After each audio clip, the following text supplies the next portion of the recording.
Buenas tardes ya. Bienvenidos todos, me alegro. Yo sé que hay visitas también en el día de hoy. Son muy bienvenidos, que Dios les bendiga, que el Señor les permita prestar atención a su palabra, que es tan importante y relevante para la vida del ser humano en estos tiempos. Así que vamos a orar una vez más para que el Señor nos ayude y nos guíe, me guíe también y me ayude a mí para poder compartirles lo que el Señor ha puesto en mi corazón para esta semana. Amado Dios, tú eres nuestra esperanza eterna, acabamos de cantar, la única razón por la cual vivir y vale la pena vivir. Por lo mismo, mi Dios, te ruego que tu Espíritu Santo obre a través de tu palabra en esta mañana o esta tarde ya. Que cada uno de nosotros, Señor, me incluyo en ello, podamos prestar atención a lo que tú quieres decirnos. Señor, gracias por hablarnos, gracias por manifestarte a nuestras vidas de una manera tan objetiva, tan concreta y tan importante para nuestros corazones como es el mensaje del Evangelio, de tu palabra eterna. Aquí estamos, Señor, con corazones dispuestos, necesitados de tu instrucción, necesitados de tu aliento, de este mensaje de esperanza. En el nombre de Jesús te lo ruego. Amén. Abran sus Biblias, por favor, en el libro de Job nuevamente.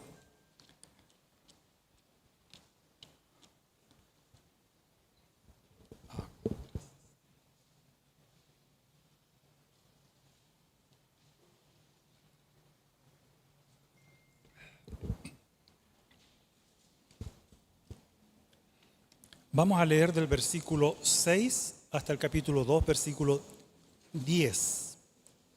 Es una lectura un poco larga, pero importante para poner en contexto lo que voy a decir en esta mañana.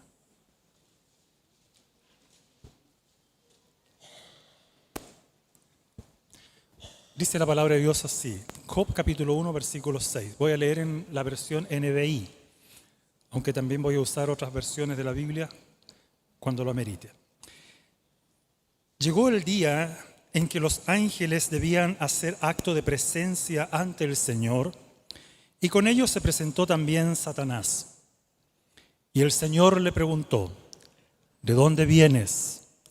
Vengo de rondar la tierra y de recorrerla de un extremo a otro, le respondió Satanás. ¿Te has puesto a pensar en mi siervo Job? Volvió a preguntarle el Señor. No hay en la tierra nadie como él. Es un hombre recto e intachable que me honra y vive apartado del mal. Satanás replicó, ¿y acaso Job te honra sin recibir nada a cambio? ¿Acaso no están bajo tu protección él y su familia y todas sus posesiones? De tal modo has bendecido la obra de sus manos que sus rebaños y ganados llenan toda la tierra. Pero extiende la mano y quítale todo lo que posee, a ver si no te maldice en tu propia cara. Muy bien, le respondió el Señor, todas sus posesiones están en tus manos, con la condición de que a él no le pongas la mano encima. Dicho esto, Satanás se retiró de la presencia del Señor. Llegó el día en que los hijos y las hijas de Job celebraban un banquete en casa de su hermano mayor.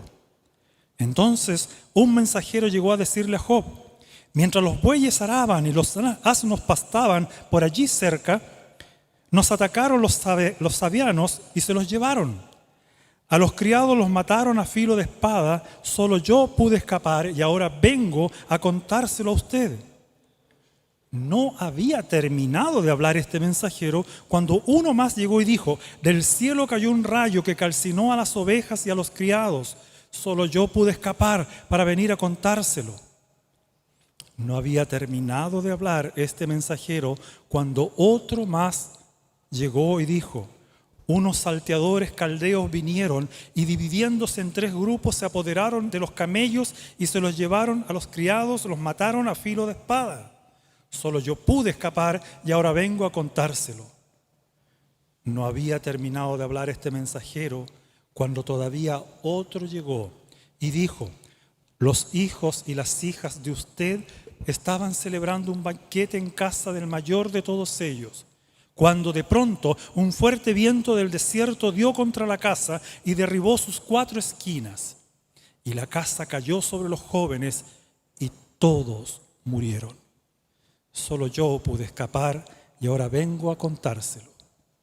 Al llegar a este punto, Job se levantó, se rasgó las vestiduras, se rasuró la cabeza y luego se dejó caer al suelo en actitud de adoración. Entonces dijo: desnudo salí del vientre de mi madre y desnudo he de partir. El Señor ha dado, el Señor ha quitado. Bendito sea el nombre del Señor. A pesar de todo esto, Job no pecó ni le echó la culpa a Dios. Llegó el día en que los ángeles debían hacer acto de presencia ante el Señor y con ellos llegó también Satanás nuevamente para presentarse ante el Señor. Y el Señor le preguntó: ¿de dónde vienes? Vengo de rondar la tierra y de recorrerla de un extremo a otro, le respondió Satanás. ¿Te has puesto a pensar en mi siervo Job? Volvió a preguntarle el Señor. No hay en la tierra nadie como él. Es un hombre recto e intachable que me honra y vive apartado del mal. Y aunque tú me incitaste contra él para arruinarlo sin motivo, todavía mantiene firme su integridad. Una cosa por la otra, replicó Satanás. Con tal de salvar la vida, el hombre da todo lo que tiene, pero extiende la mano, hiérelo, a ver si no te maldice en tu propia cara. Muy bien, dijo el Señor a Satanás, Job está en tus manos. Eso sí, respeta su vida. Dicho esto, Satanás se retiró de la presencia del Señor para afligir a Job con dolorosas llagas desde la planta del pie hasta la coronilla. Y Job, sentado en medio de las cenizas, tomó un pedazo de teja para rascarse constantemente. Su esposa le reprochó: ¿todavía mantienes firme tu integridad? Maldice a Dios y muérete. Job le respondió: mujer, hablas como una necia. Si de Dios sabemos recibir lo bueno, ¿no sabremos también recibir lo malo? A pesar de todo esto, Job no pecó ni de palabra. Qué relato, ¿eh? ¿Cuántos de ustedes se pusieron en el lugar de Job mientras leíamos? Porque una cosa es leerlo. Una cosa es ver una película donde todo el mundo se mata y hay gente y cadáveres por todos lados. A veces hasta algunos aplauden, ¿no es cierto? Y se ríen. Pero otra cosa es vivir la realidad del dolor. He titulado este tema Cuando arrecia la tormenta. Joaquín era un niño de como 8 años. Un día salió sin permiso a andar en bicicleta con unos amigos. Al llegar a una esquina, su bicicleta, que no tenía frenos, no alcanzó a detenerse justo cuando un camión giraba. Le pasó encima y lo mató instantáneamente. El dolor, hermanos, de esta tragedia embargó con una pena inimaginable a sus padres. Padres que yo conozco personalmente, con los cuales me crié en la iglesia desde pequeño. Me tocó participar en los funerales de Joaquín. Personalmente fue uno de los funerales más difíciles para mí.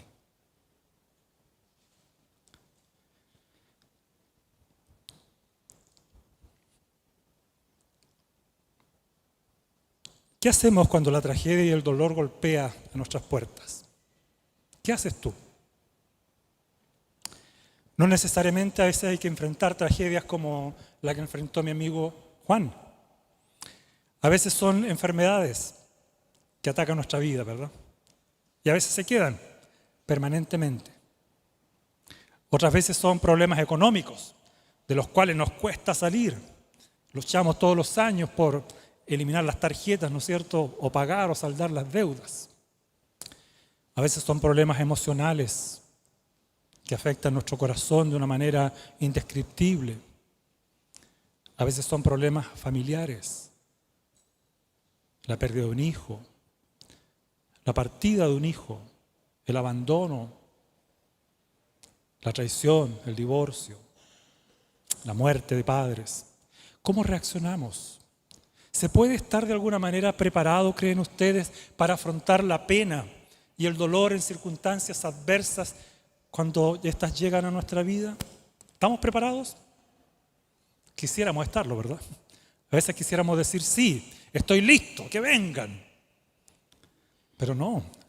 Algunas tormentas, ¿no es cierto?, como están clasificadas hoy día, son grado 1, 2, 3, ¿hasta cuánto hay? Hasta 5. Esas tormentas tropicales, ¿no es cierto?, que destruyen y arrasan todo. No dejan nada. Años de esfuerzo, de trabajo por levantar una casa, en un ratito desaparece todo. Y ahí te quedas mirando, pasmado. Así a veces, hermanos míos, son las circunstancias adversas que llegan a nuestra vida. No sabemos en qué grado, ¿no es cierto?, magnitud afectarán nuestros corazones, nuestras mentes, pero vienen, son una realidad. En una ocasión se dice que un artista ganó un concurso con una pintura titulada Paz. La mayoría de la pintura representaba una violenta tormenta en el mar. Sin embargo, en el centro de la pintura tormentosa, en una pequeña hendidura de una roca, se encontraba un polluelo de pajarito profundamente dormido. Paz. Paz en medio de la tormenta. Cualquiera puede tener paz cuando todo está tranquilo, ¿verdad? O marchando como uno lo desea. Y es lo que uno anhela siempre, que todo marche viento en popa. Pero en la Biblia se dice que Jesús da paz. Pero la paz, extrañamente, como paradoja, el Señor la entrega ¿cuándo? En medio de la adversidad. En Juan capítulo 16, versículo 33, el Señor dice, estas cosas, por favor escucha bien, estas cosas os he hablado. Jesús está hablando, Jesús está entregando un mensaje con un propósito. Jesús no habla por hablar. Y espero que hoy día ustedes no hayan venido a escuchar a alguien solo para escuchar a un orador. Hablar por hablar, no. Espero que no. Estas cosas os he hablado para que en mí tengáis paz. En el mundo, dice Jesús, lo manifiesta como una realidad, tendréis aflicción, pero confiad. Yo he vencido, dice Jesús, al mundo. En pocas palabras, yo agregaría otro yo soy. Jesús dice, yo soy tu paz. Yo soy tu paz. ¿Sabes lo que implica eso, hermano mío, amigo?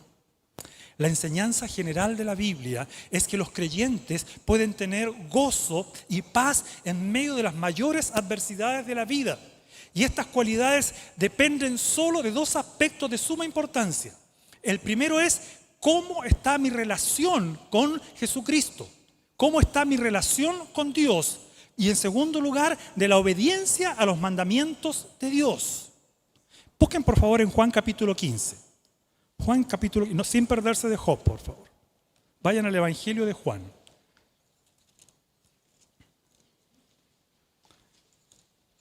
Los que traen sus Biblias la buscan, los que usan su celular también lo pueden buscar ahí, no hay problema. Juan capítulo 15, versículos 10 y 11, el Señor dice así: si obedecen mis mandamientos, permanecerán en mi amor, así como yo he obedecido los mandamientos de mi Padre y permanezco en su amor. Les he dicho estas cosas para que tengan mi alegría y así su alegría sea completa. Una pregunta. Al empezar con esta introducción solamente, ¿ustedes están captando de qué depende el gozo, la alegría y la paz? Yo podría dejar el sermón hasta aquí y basta. Suficiente. ¿De qué dependen? A lo mejor el pastor va a decir algo más adelante cuando, ¿no es cierto?, el Señor que te va a bendecir, te va a multiplicar y te va a dar. No, yo no soy un predicador de la prosperidad. No, al menos no de la material. Quiero predicar sobre la prosperidad de tu alma. Porque de eso depende nuestra verdadera alegría, gozo y paz. Como podemos ver, estimados, cuando podemos ver y leer en la vida de Job, y volviendo a Job, por favor, vemos en él un carácter y una actitud hacia la vida incluido lo material y lo familiar, que eran algo interesante.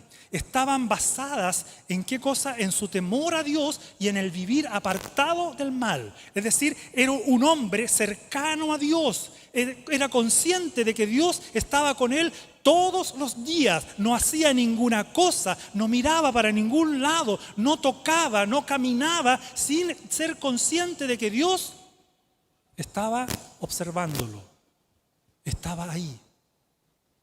Esto también hacía, ¿no es cierto?, que él viviera apartado del mal.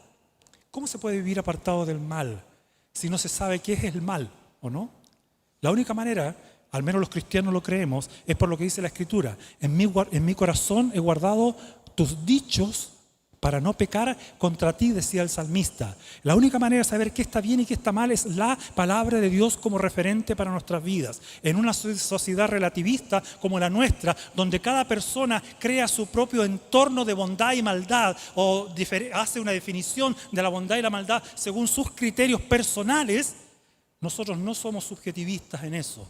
Creemos en la objetividad, ¿no es cierto?, de nuestra vida basada en la Escritura, que determina qué está bien y qué está mal.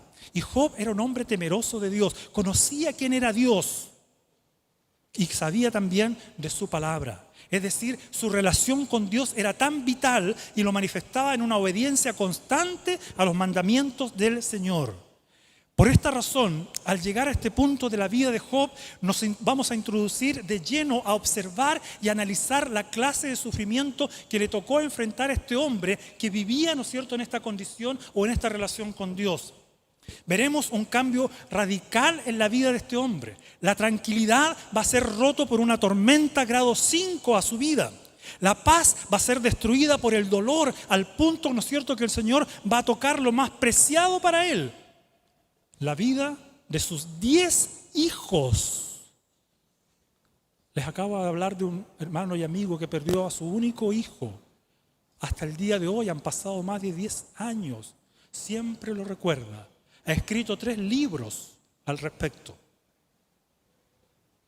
para ayudar a otros también a superar la pérdida de un hijo. 1. Pero aquí estoy hablando de 10 hijos.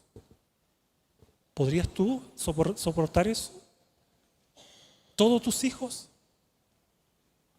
A Juan le queda 1 hoy día, que ya es un hijo adulto. Joaquín hoy día tendría entre 18, tal vez 19 años. Veremos un cuadro, hermanos, vívido de cómo llegan los problemas a la vida cotidiana de este hombre, de un día para otro. Problemas que no dan aviso y aún, ¿no es cierto?, ni siquiera han sido llamados, nadie los solicitó. Problemas que no respetan en nada la vida de este hombre. Problemas que manifiestan la actividad satánica con todo su furor tras el escenario, de lo cual Job ni siquiera sabía nada. Lo más doloroso de todo, hermanos y amigos, es que Job debe enfrentar todo esto, y esto yo creo que a lo mejor fue lo más difícil. Durante mucho tiempo, durante todo este tiempo de pruebas, Dios no habló nada. Nada. Jamás escuchó la voz de Dios Job. Job vive a tientas en medio de la oscuridad, en un valle de sombras, sin saber o ignorando que tras su vida se libra una lucha cósmica en donde Satanás ha desafiado a Dios y persigue como fin desacreditar la obra de gracia que el Señor ha hecho en la vida de este hombre. Entre tanto, Job se pregunta, y seguramente muchos nos hemos preguntado, y muchos también, otros también se han preguntado cada día: ¿le interesa a Dios mi sufrimiento cuando estoy con toda la pena que desgarra mi corazón? Al ver el relato de las pruebas sufridas por Job, la proporción de estas es de una magnitud asombrosa.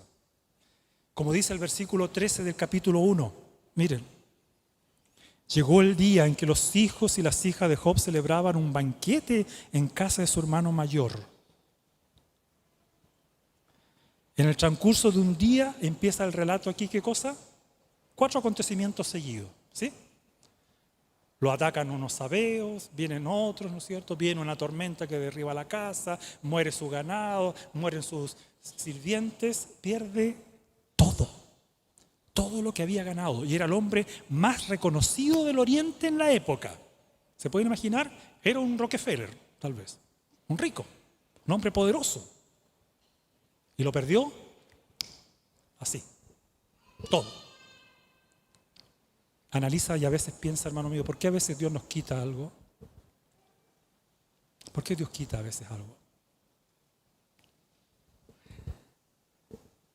Su enorme cantidad de animales y con todo ello la fuente de sus riquezas, incluyendo sus criados, etcétera, etcétera. Y al otro día otra cosa, y al otro día otra cosa. No terminaban los señores de llorar cuando le vienen con otra noticia y el hombre queda desarmado, con una depresión, con una angustia, tirado en el suelo, llorando a mares, con ceniza sobre su cabeza, un cuadro, pero que yo creo que nosotros no podemos imaginar. Con esto no estoy diciendo que la pena que tú puedas estar viviendo hoy, o que has vivido durante la semana, o que vivirás más adelante, no tiene su lugar a los ojos de Dios. Sí la tiene. Dios recoge en una redoma nuestras lágrimas. Cada una las cuenta. Para Él vale. Lo único que le va quedando a Job después de todo esto, porque al final también se le quita la salud, siempre. Si no estamos preparados para esto, si no reconocemos esta verdad que está en la Biblia, y ustedes dirán, pero ¿cómo entonces? Si uno viene a Dios, viene buscando refugio, viene buscando vida plena, abundante, gozo, alegría y todo. Saben que hay muchas concepciones que a veces nosotros traemos de esa puerta hacia afuera cuando entramos a escuchar el mensaje de la Biblia que no son bíblicas, que no son definidas según la Escritura. Son definidas según lo que el mundo ha pensado e ideado de Dios. Y no podemos crearnos un Dios a nuestra imagen sin sufrir las consecuencias. A veces la decepción de no entender realmente cómo funciona el Evangelio.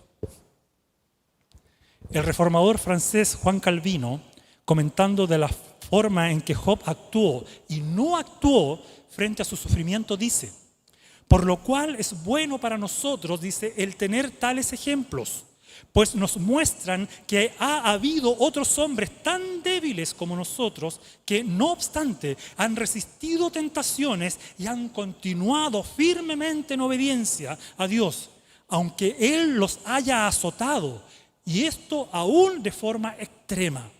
De manera que tenemos aquí un excelente espejo ante lo cual debemos mirarnos.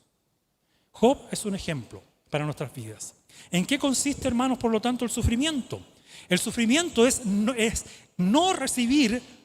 recibir lo que no queremos. Porque ¿alguien quiere sufrir? ¿Le gustaría a alguien sufrir ahora? Yo creo que a nadie. Pues una pregunta, obviamente, ¿no es cierto?, que de la respuesta es no, para nada, le hacemos el quite a todo eso.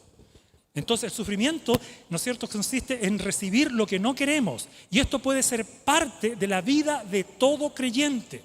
De alguna forma todos experimentaremos en mayor o menor grado la pérdida de alguien o algo apreciado. Experimentaremos el dolor emocional y físico, la pena, la debilidad, el rechazo, la injusticia, la decepción, el desánimo, la frustración, el ridículo, la crueldad, la ira, el maltrato.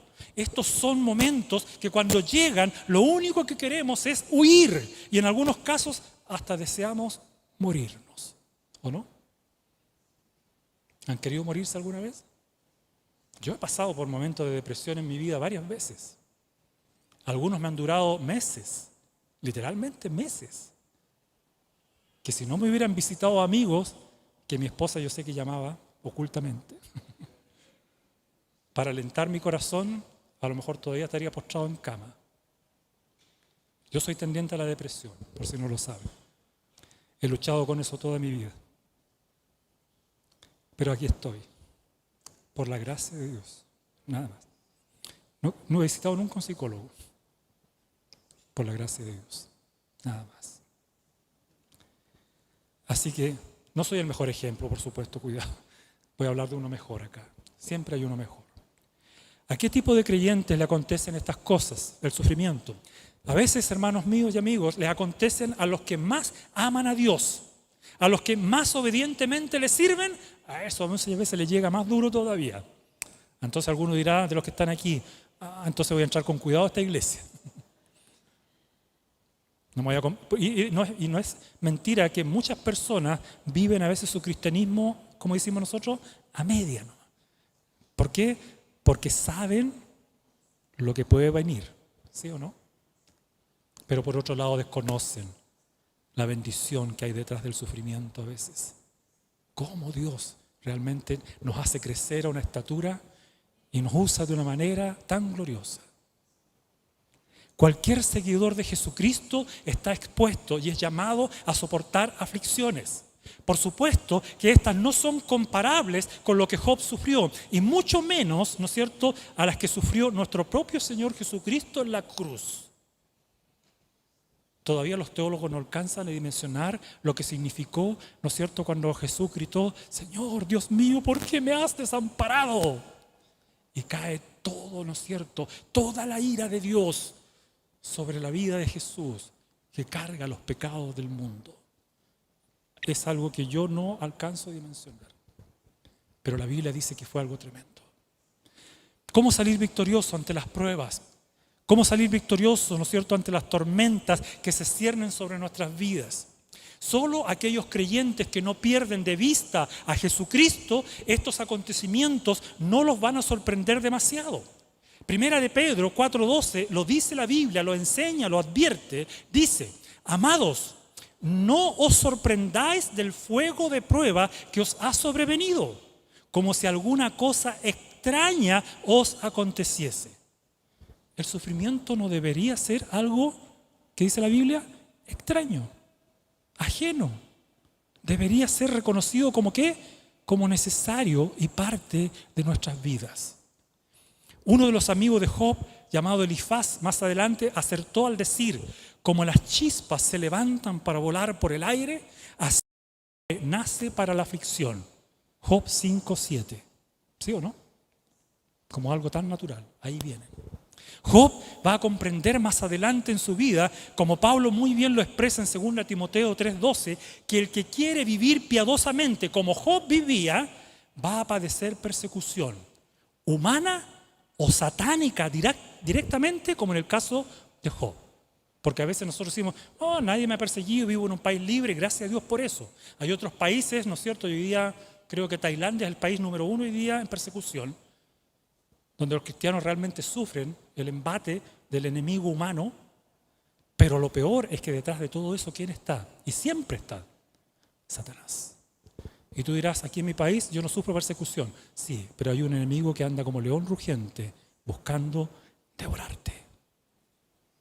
Por esta razón, el preguntar ¿por qué?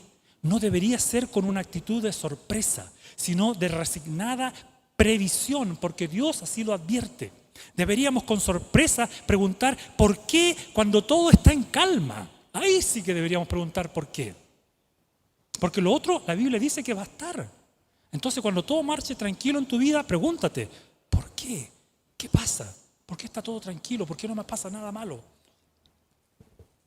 Deberíamos entonces, hermanos, entender que solo en el cielo habrá paz y quietud por completo para nuestras vidas, como lo vaticina, ¿no es cierto?, profetiza Apocalipsis, sin llanto, ni lágrimas, ni dolor. Pero para esta tierra, para este mundo que está bajo el pecado, debemos ser previsores ante el sufrimiento y prepararnos, dice la Biblia, para cuando venga el dolor. Un teólogo, J.I. Packer, un anglicano, nos da una explicación sobre los sufrimientos en la vida cristiana bajo el principio de la ley de la cosecha. Y basado en Juan capítulo 12, versículo 24 al 26, que dice: si el grano de trigo no cae en la tierra y muere, queda solo. Pero si muere, lleva mucho fruto. Ante esto, Packer nos dice: cada experiencia de dolor, cada pena, frustración, decepción, ¿no es cierto?, y de ser herido por los demás, es una pequeña muerte. Cuando servimos al Salvador en nuestro mundo, hay que morir muchas, dice, de tales muertes. Pero lo que se nos pide es que perseveremos, pues Dios santifica nuestra perseverancia de forma que dé fruto en la vida de otros. ¿Cómo tú sabes si el día de mañana Dios usará tu dolor para consolar a otro? Porque con la misma consolación con que somos consolados, dice Pablo en Corintios, así debemos consolar a los demás. Ahí hay una razón por la cual sufrimos, una realidad, para poder, ¿no es cierto?, tener empatía con aquel que también sufre alrededor nuestro. No hay duda que Pablo fue uno de los apóstoles que más habló sobre este particular y quien sufrió en carne propia el dolor, pero que sin embargo también aprendió, como dijo en Filipenses 4:11, yo he aprendido a contentarme cualquiera sea mi situación. Cualquier circunstancia, yo he aprendido. Son lecciones de vida. Son lecciones de vida. Se aprenden. Se aprenden. Sin duda que debemos continuar en el proceso de asimilar estas verdades y a veces no hay otra forma que no sea pasando, como dice Salmo 23, por el valle de sombra y de muerte, como Job lo experimentó. Y aunque Job no lo sabía también, seguramente más adelante lo aprendió, porque este salmo se escribió mucho después de la vida de Job. Job es uno de los primeros patriarcas en la historia y es el libro más antiguo de la Biblia, o que relata lo más antiguo de la Biblia. Lo que Job no sabía era que Jehová era su pastor y ahí estaba a pesar del dolor. A la luz de esto mismo, de este primer punto, puedo agregar en segundo lugar que los creyentes no están exentos de sufrir. Si el sufrimiento va a ser parte de nuestra vida, no debemos ignorar la posibilidad de que sí vamos a sufrir. Cuando vemos el dolor que experimentó Job, lo que a muchos les sobrecoge es lo terrible y repentino de sus pruebas.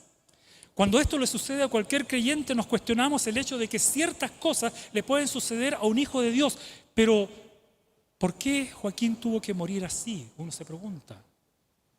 Siendo tan solo un niño. Y la típica pregunta, con tanto futuro por delante. Pero como hemos visto en la vida de Job, Dios no excluye ningún sufrimiento de la vida de sus hijos, ninguno. En Job vemos 3 clases de pruebas: la pérdida de sus seres amados, la pobreza y la mala salud. ¿Alguno quisiera tener esas 3? Ni una. Con una ya a veces sufro. Los hombres con un resfriado ya gritamos, ¿no es cierto?, de dolor y nos quejamos. ¿Sí? Siempre nos acusan las damas de que somos debiluchos. Y es verdad, somos quejones. Sí. Hermanos, esto nos permite concluir que si ningún tipo de sufrimiento está exento, es igual. No sé qué prefieres. Pablo, como dije anteriormente, sufrió muchas penalidades y muchos de sus compañeros, como Trófimo, Epafrodito, estuvieron enfermos y Pablo nada pudo hacer por ellos, dicen varios relatos de la Biblia. Y seguramente su corazón se entristecía por poder orar, poner las manos encima y que se sanara. No se sanaron. Estaban enfermos. Tuvieron que vivir con la enfermedad. Nos guste o no nos guste, esa es la realidad de lo que la Biblia enseña. La Biblia no nos habla de parar de sufrir. La Biblia no nos habla de eximirnos de cualquier tipo de dolor. No. Nuestro propio Señor Jesucristo conoció en carne propia el dolor y la Biblia dice que Él era justo como ningún otro, pero sin embargo sufrió. Un tercer aspecto que quiero mencionar es que el sufrimiento no siempre es un castigo por el pecado. Ojo con esto, ¿ya? Ojo con esto. Job, a diferencia de sus amigos, dice que el sufrimiento no siempre es un castigo divino y por ende no necesariamente hay pecado a veces detrás del sufrimiento. Pero los amigos de Job dirán que la aflicción siempre es un castigo divino, impuesto en proporción a los pecados del ser humano. Esos son los amigos, ¿ya?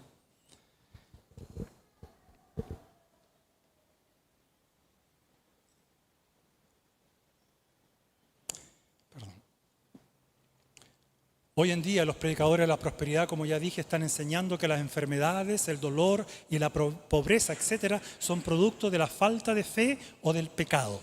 Uno de estos predicadores, llamado Frederick Price, dice, comentando sobre Job 1:10, haciendo un comentario, dice: mientras Job caminaba por la fe, la pared, la cerca estaba alzada. Pero cuando Job comenzó a caminar con incredulidad y dudas, la cerca fue derribada. Job la derribó. En pocas palabras, Job sufrió porque pecó. ¿Ustedes leyeron conmigo Job capítulo 1? ¿Qué dice la Biblia? En ninguna de estas cosas Job pecó con sus labios ni atribuyó despropósito a Dios. Lo dice la Biblia. Entonces, cuando yo leo que un comentarista dice todo lo contrario, Estimados amigos y hermanos, los que están a lo mejor de visita, son nuevos, cotejen todo lo que yo diga y lo que cualquiera diga desde un púlpito con la palabra de Dios. La palabra de Dios tiene siempre la última palabra, no yo. Es verdad que algunas veces Dios castiga el pecado, eso lo sabemos por la Biblia también, como es el caso de la iglesia en Corinto. Habían algunos que habían abusado de la cena y fueron castigados con enfermedad y hasta muerte. Sí, a veces pasa eso también cuando hay pecado, pero en el caso de Job sabemos que no es así.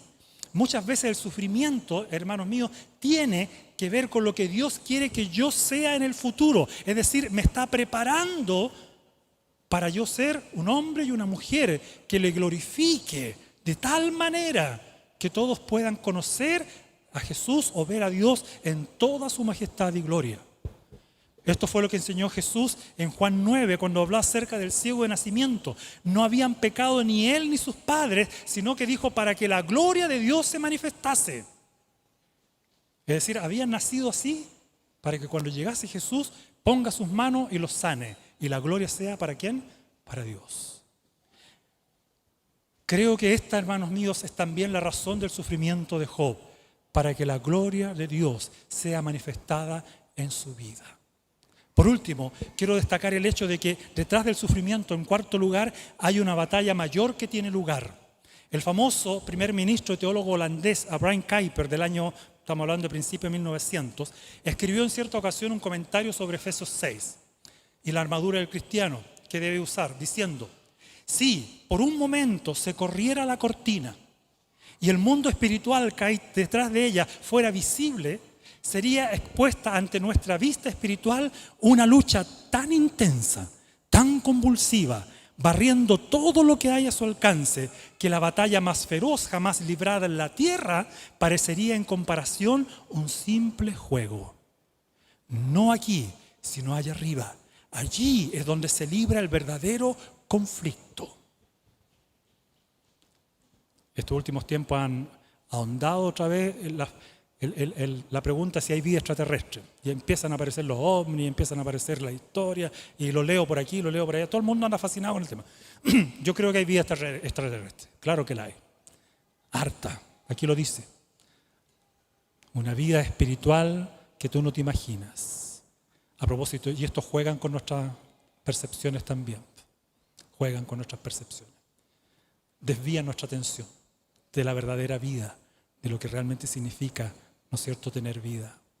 Existen dos errores que debemos corregir al tocar este punto, por si acaso. Primero, nunca exageremos la actividad satánica. Es decir, no andemos viendo, como dicen por ahí en cada esquina, una bruja o un brujo. ¿Ya? No funciona así la cosa. Pero tampoco subestimemos el poder de Satanás. Esos dos errores hay que evitarlos. Hay que guardar los equilibrios. En cuanto a lo primero, podemos observar el pasaje de Colosenses 2:15 que dice: y despojando a los principados y a las potestades, los exhibió públicamente, triunfando sobre ellos en la cruz. Así es correcto pensar, como dice 1 Juan 4:4, que el poder del Espíritu Santo que está en nuestros corazones es mayor que el de Satanás. Y en el caso de Job, el actuar de Satanás es solo permisivo, como leímos.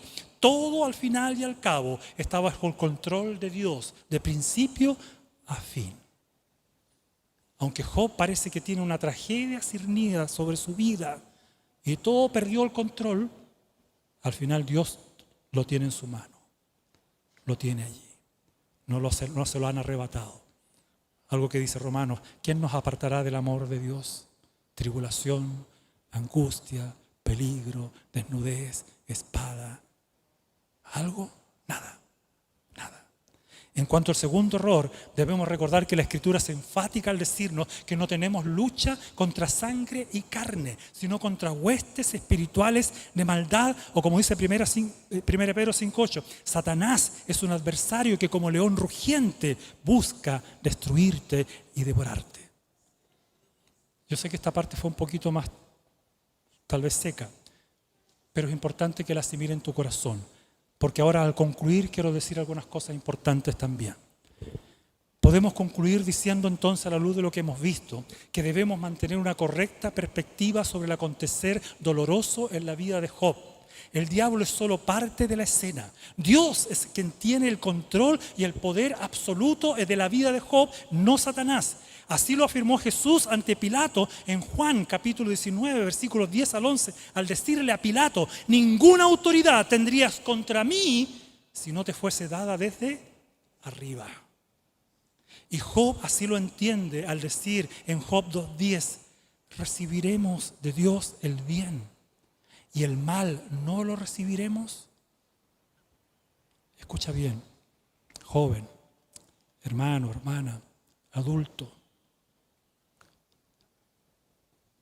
¿Recibiremos de Dios el bien? Encantado, ¿verdad? Las bendiciones son siempre bienvenidas. Pero Job dice, también debemos darle la bienvenida al mal. Al mal. Porque ¿quién lo está enviando? Dios. ¿Sí? ¿Cómo? Pero Dios no es autor. Sí, no es autor del mal. Pero indirectamente, ¿no es cierto?, que utiliza a Satanás para el mal. Pero Él lo autoriza. Él está, ¿no es cierto?, en control. Y lo permite para el bien, aunque parezca raro. Dios permite el mal para nuestro bien. Lo segundo que quisiera dejar en sus mentes y corazones es que debemos incrementar, queridos, cada día una profunda relación con Dios y una obediencia a sus mandamientos motivada por el amor, siempre. Estos aspectos serán claves a la hora de afrontar las pruebas y el dolor en nuestra vida y una manifestación de la prioridad que tiene Dios para tu vida y para la mía. Cuando hacemos un ídolo de cualquier cosa, ya sean cosas materiales o personas, esto hará que se incremente el dolor en nuestra vida. Y cuando esto nos sea arrebatado, obviamente no habrá consuelo para nuestra vida. ¿Por qué? Porque ese ha sido nuestro objeto de adoración. ¿Sabes por qué sufren algunos más que otros? Porque ese es su ídolo y le ha sido quitado. Ese fue el contento para su vida, el gozo de su vida, y le fue arrebatado. Hoy día vivimos en una sociedad idólatra, ¿o no? Que anhela la felicidad y el bienestar físico, social, político, ¿no es cierto?, etcétera, etcétera. Y si eso no se les da, entonces mi corazón arde de rabia y de amargura. Se llena mi corazón y sufro. Y como dice Santiago, lucháis, ¿no es cierto?, y peleáis y no lo alcanzáis. ¿Por qué? Porque pedís mal. Es decir, porque no estamos yendo a la fuente inagotable de gozo y felicidad, sino que nos encanta escarbar y hacer cisternas rotas que no retienen agua, dice Jeremías. Cuando el único que puede darnos vida abundante y del cual brota una fuente de agua que salta para vida eterna, solamente lo otorga ¿quién? El Señor Jesús.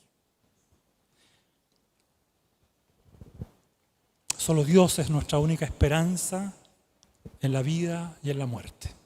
¿O no? ¿O no todavía? ¿Es Dios tu única esperanza hoy día? Si te fuese arrebatado algo, si tú partieras hoy mismo tú a la presencia de Dios, ¿realmente tienes la seguridad de que Jesús es tu única esperanza de vida? Está en juego tu eternidad. Y el Señor te llama a Él, a sus pies. Arrepiéntete, búscame de todo corazón, vive para mí. Yo soy la única razón por la cual vale la pena vivir. Aferrémonos a esta verdad, queridos, que la Escritura nos entrega y desarrollemos un carácter que nos permita afrontar los desafíos de esta vida con valor, con paz y con gozo verdadero. Santiago 5, 7 y 11 nos dice: por tanto, hermanos, tengan paciencia hasta la venida del Señor. En verdad consideramos dichosos a los que perseveraron. Ustedes han oído hablar de la perseverancia de Job. Hoy día lo acaban de oír. Y han visto lo que al final le dio el Señor. Yo no terminé de leer Job, pero terminen de leer la historia completa. ¿Saben lo que pasa al final o no? No se las voy a contar yo, pero lean. El Señor es muy compasivo y misericordioso al final, siempre. Y sobre todo, aferrémonos a esta verdad. Aferrémonos a Jesús, que en Hebreos 4:15 se nos dice de Él: porque no tenemos un sumo sacerdote incapaz de compadecerse de nuestras debilidades, sino uno que ha sido tentado en todo, de la misma manera que nosotros, aunque sin pecado. Los cristianos tenemos un Salvador que nos entiende, porque el misterio de la encarnación nos hace ver que Jesús entiende nuestro dolor, entiende tu dolor, entiende tu pena, entiende tu sufrimiento, entiende tus adversidades, entiende tus angustias, entiende tus depresiones, entiende tu soledad, entiende todo. Qué consolador.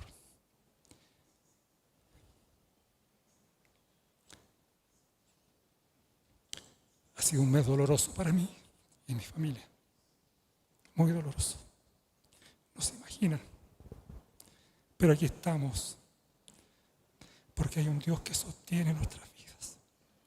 Un Dios que me permite preguntarte cómo estás y alentar tu corazón, a pesar de que el mío muchas veces también está roto. Pero no me mires a mí. Mira a Jesús, que entiende, no es un sacerdote incapaz, es un sacerdote compasivo, un sacerdote que entiende tu debilidad, entiende todo y te sostiene con su mano poderosa. Amén.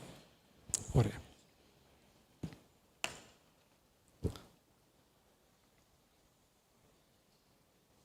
Ora un momento en tu corazón a solas. Te doy un minuto para que ores al Señor.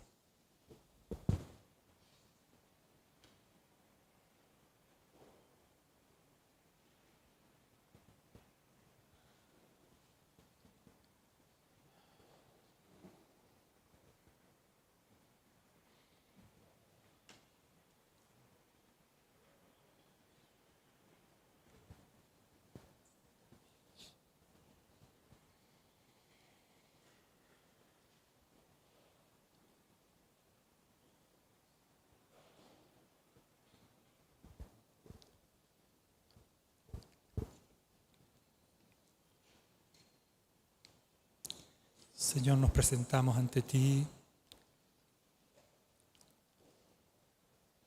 completamente desnudos, con un corazón abierto, que reconoce su debilidad. Reconocemos, Señor, nuestras flaquezas, reconocemos nuestras penurias, nuestros dolores. Reconocemos nuestros pecados también, que muchas veces nos ocasionan e incrementan el dolor. Pero Señor, damos gracias porque tenemos un sumo sacerdote tan magnánimo, tan compasivo, tan tierno, que nos mira con comprensión, que muchas veces no nos reprocha, pero que nos hace mirarte a ti, buscarte a ti, nuestra única fuente de consuelo, nuestra única fuente de esperanza, nuestra única fuente de fortaleza en medio de las debilidades, nuestro único refugio cuando arrecia la tormenta,